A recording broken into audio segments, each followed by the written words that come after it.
महाराष्ट्र केडरचे वरिष्ठ IAS अधिकारी तुकाराम मुंढे हे पुन्हा एकदा आपल्या धडाकेबाज प्रशासन शैलीमुळे चर्चेच्या केंद्रस्थानी आले आहेत.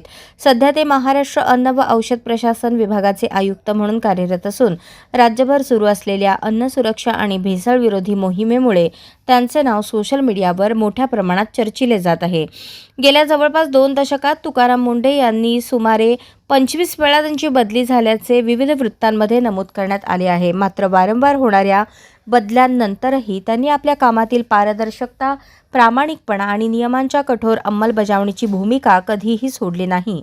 त्यामुळे ते राज्यातील सर्वाधिक चर्चेत राहिलेले प्रशासकीय अधिकारी म्हणून ओळखले जातात. तुकाराम मुंढे यांनी ज्या ठिकाणी जबाबदारी स्वीकारली तेथे प्रशासनात शिस्त, पारदर्शकता आणि भ्रष्टाचाराविरोधात कठोर भूमिका घेतल्याचे दिसून आले. नियमांचे उल्लंघन करणाऱ्यांवर कारवाई करण्यास त्यांनी कोणतीही तडजोड केली नाही. अनेकदा त्यांच्या निर्णयांमुळे राजकीय आणि प्रशासकीय वर्तुळात चर्चा निर्माण झाली, तर सामान्य नागरिकांनी त्यांच्या कामकाजाचे स्वागत केले.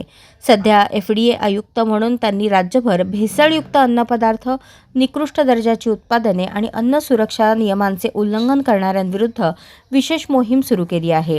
विविध जिल्ह्यांमध्ये तपासण्या, नमुने संकलन आणि नियमभंग करणाऱ्या व्यावसायिकांवर कारवाई करण्यात येत आहे. या मोहिमेमुळे ग्राहकांच्या आरोग्य सुरक्षेला अधिक बळ मिळत असल्याचे मानले जात आहे.